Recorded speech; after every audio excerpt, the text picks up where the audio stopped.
देशों को जीत चुका है, हमें मिलकर उसे हराना होगा। भले ही वह पूरी दुनिया जीत ले, जब तक हम हैं वह भारत नहीं जीत सकता। इतिहासकार बताते हैं कि राजा पोरस के पास गज सेना थी।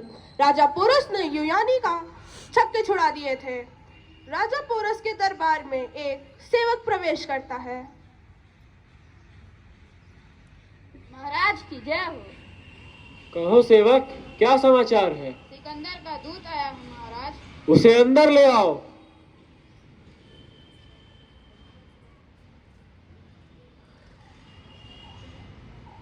प्रणाम महाराज। कहो दूत, तुम्हारे सम्राट ने हमारे लिए क्या संदेश भेजा है? महाराज, सम्राट का कहना है कि वे दुनिया जीतने यूनान से निकले हैं। वे निर्दोष जनता का खून नहीं बहाना चाहते, इसीलिए उनकी इच्छा है कि आप भी आम्भी की तरह उनसे मिल जाएं। इस तरह आपकी गद्दी भी बच जाएगी। और यदि हम उनकी बात न माने? तैयार रहने के लिए कहा है। दूत, अपने सम्राट से कह देना कि अब उसे हम हराना सिखा देंगे। अब युद्ध के मैदान में ही हम उसका स्वागत करेंगे। जी महाराज।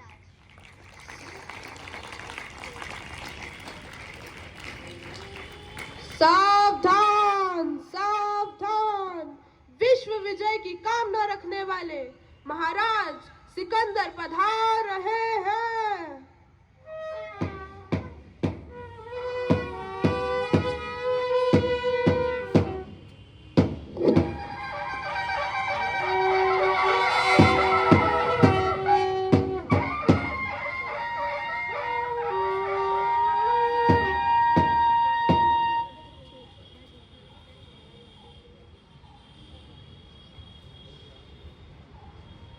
प्रणाम महाराज।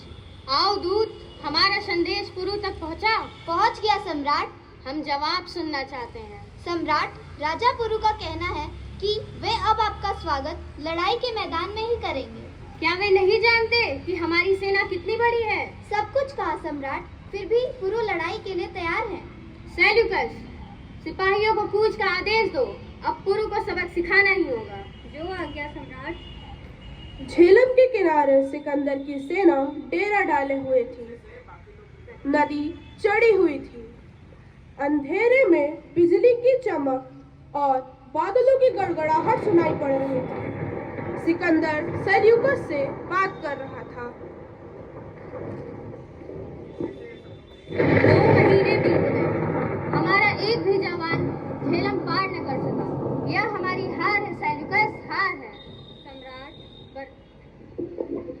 सम्राट, बरसात के दिन है, झेलम चढ़ी हुई है, हमारे सैनिक डरे हुए हैं। उनका पुरु के पास हाथियों की बड़ी फौज है, उसका मुकाबला करने में सैनिक डर रहे हैं। सम्राट, सिकंदर के जीते जी उनके जवानों में कैसा डर? डरने से अच्छा है कि हम सब झेलम में डूब मरे।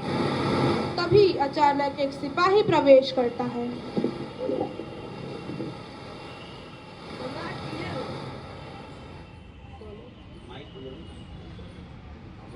सम्राट की जय हो। राजा, हम भी आपसे मिलना चाहते हैं। उन्हें आदर के साथ ले आओ। सावधान सावधान, तक्षशिला के राजा महाराज आम्भी पधार रहे हैं।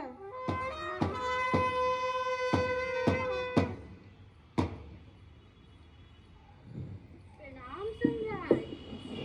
आइए राजा आम्भी, हम आपका ही इंतजार कर रहे थे। हमारे जवान न सोचे सम्राट, यह वर्षा हमारे लिए वरदान है। गीली मिट्टी और दलदल में हाथियों के पैर नहीं टिकते। कल का दिन आपकी विजय का दिन होगा। आप केवल सेना को कूच का आदेश दें। आदेश देने से क्या होगा? सेना झेलम कैसे पार करेगी? यह मेरे ऊपर छोड़ दे सम्राट। यहाँ से थोड़ी दूर पर एक टापू है जहाँ नदी कम गहरी है। सेना वहाँ से आराम से पार हो जाएगी। इसकी जिम्मेदारी मेरी है। सेल्यूकस, सिपाहियों को कूच का आदेश दो। मेरा घोड़ा ले आओ। जी महाराज। रात का समय था। पुरु के सैनिक विश्राम कर रहे थे। तभी अचानक सिकंदर की सेना ने आक्रमण कर दिया। जंग छिड़ गई। लड़ाई की आवाजें आने लगी। सभी सैनिक चीखने चिल्लाने लगे। हाथी घोड़ों की आवाज सुनाई पड़ने लगी। थोड़ी ही देर में सिकंदर जिंदाबाद का नारा भी गूंजने लगा। सिकंदर की जय! सिकंदर की जय! सिकंदर की जय! वह सेल्यूकस को पुकारता है। Seleucus, Seleucus. वो आ गया सम्राट। कैदी को पेश करो।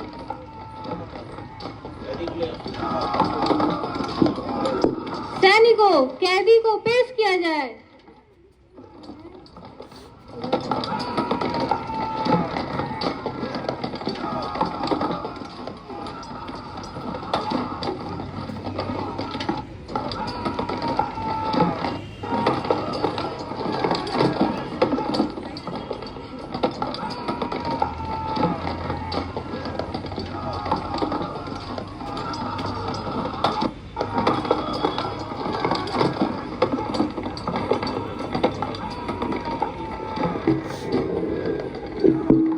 आइए राजा पुरु, अब तो आपने सिकंदर की वीरता देख ही ली। वीरता नहीं, धोखा देखा है। रात में चोरों की भांति आक्रमण करना सिकंदर को ही शोभा देता है। युद्ध है राजा पुरु, वहाँ न्याय और धोखा नहीं देखा जाता। मैं आपकी बहादुरी की तारीफ करता हूँ। मैंने अंधेरी रात में आपकी चमकती हुई तलवार देखी थी।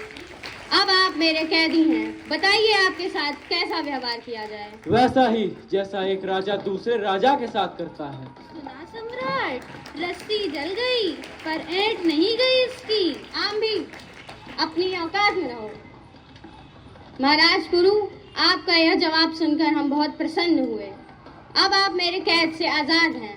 मैं आपका राज्य वापस करता हूँ। मगर सम्राट, आपने यह राज्य मुझे देने का वादा किया था। यह धोखा है। आम भी अपनी औकात समझो। धोखा मैंने नहीं, तुमने अपने देश के साथ किया है। और देश के गद्दारों को सीख देना यूनानी खूब जानती है। अब तुम जा सकते हो। महाराज पुरु की, महाराज सिकंदर की, महाराज पुरु की, महाराज सिकंदर की। महाराज पुरु, आज से हम आपके दोस्त हैं। मैं वचन देता हूँ कि आज से हमारी दोस्ती जीते जी कायम रहेगी।